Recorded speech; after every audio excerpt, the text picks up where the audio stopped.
Ciao à tutti, ciao ragazzi, benvenuti o bentornati su Nuovo Respiro. Si vous conduisez en Italie ou que vous avez l'intention de louer un scooter ou même d'utiliser des trottinettes si vous êtes en vacances, il vaut mieux que vous regardiez cette vidéo. Les lois changent d'un pays à l'autre, nous n'avons pas forcément les mêmes codes de la route. Regardez les ZTL par exemple, en Italie, il y en a plein. Il y en a dans toutes les villes, dans plus de 300 villes. Si on n'est pas au courant, c'est l'amende assurée. Bon, en ce qui concerne les ZTL, vous êtes quand même bien informés sur Nuovo Respiro, car j'ai déjà fait une vidéo là-dessus, je vous invite à la regarder. J'ai pris l'exemple de la ZTL de Florence pour vous expliquer un petit peu tout le fonctionnement des ZTL.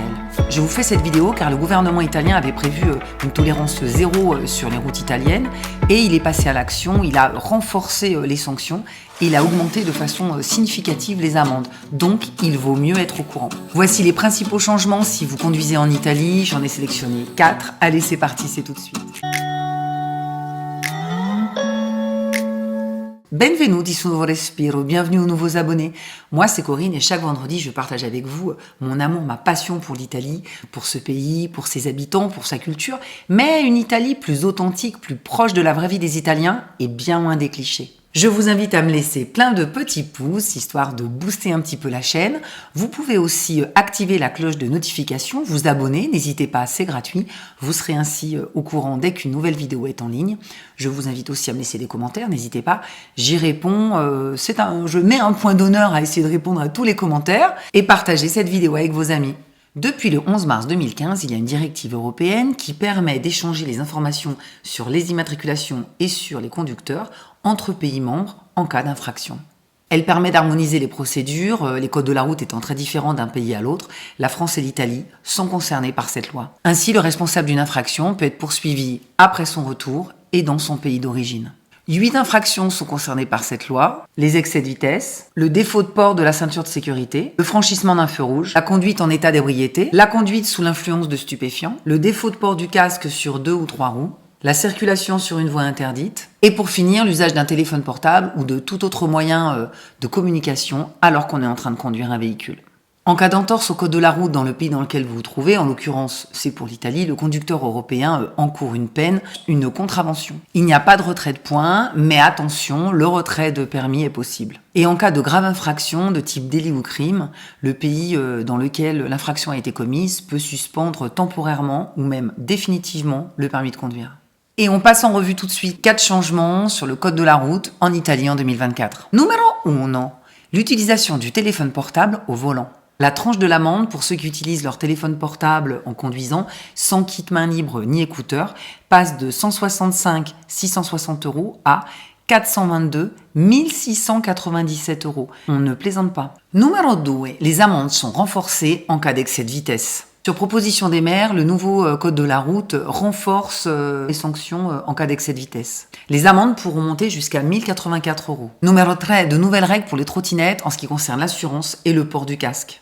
Si vous allez en Italie en vacances, vous avez peut-être prévu d'emmener votre trottinette ou voire même de louer une trottinette sur place. Donc, ce point est quand même très important. Les utilisateurs privés doivent avoir un code qui les identifie, une sorte de plaque d'immatriculation, et l'assurance est obligatoire. Le port du casque devient obligatoire lui aussi pour les trottinettes. Attention, il est interdit de rouler en trottinette sur les trottoirs et les zones piétonnes. En Italie, si vous circulez en trottinette sans plaque ou sans assurance, les amendes vont de 100 à 400 €. Et si vous circulez sans dispositif réfléchissant latéraux et arrière des deux côtés, les amendes vont de 200 à 800 €. Il est tout à fait possible que vous n'ayez pas de trottinette, mais que vous envisagiez d'en louer une sur place. Là aussi, il faut être informé. Il y a en Italie un système de geofencing, c'est-à-dire que le comportement des utilisateurs des trottinettes sont surveillés avec la géolocalisation. Ainsi, si vous roulez sur les trottoirs, par exemple, la trottinette va recevoir un signal pour que vous arrêtiez, que vous descendiez.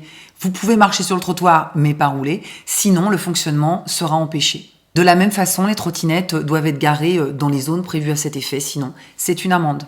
Numéro 4, le stationnement. Avec ce nouveau code de la route 2024, les amendes pour stationnement sur des emplacements pour personnes handicapées ou sur des voies de bus par exemple augmentent aussi beaucoup. Et c'est normal. Elle passe de 165 € à 660 € pour les cyclomoteurs et de 330 à 990 € pour les autres véhicules. Et attention, c'est valable aussi si vous faites juste un arrêt sur les voies réservées au transport public. L'amende passe de 87 à 328 euros si vous avez un cyclomoteur et de 165 euros à 660 euros pour les autres véhicules. Pour un petit arrêt comme ça coûte cher quand même, hein. On rigole pas. Si vous êtes automobiliste ou motard et que vous avez commis une infraction en Italie, parfois on ne le sait pas, vous allez recevoir chez vous une lettre recommandée qui va détailler un peu toute l'infraction et la peine que vous encourez. Conformément à l'article 5 de la directive européenne, tout est rédigé dans la langue du pays de l'infraction. En l'occurrence, ce sera en italien. Attention, dans le cadre des accords qui ont été signés, les ambassades ou les consulats ne peuvent pas intervenir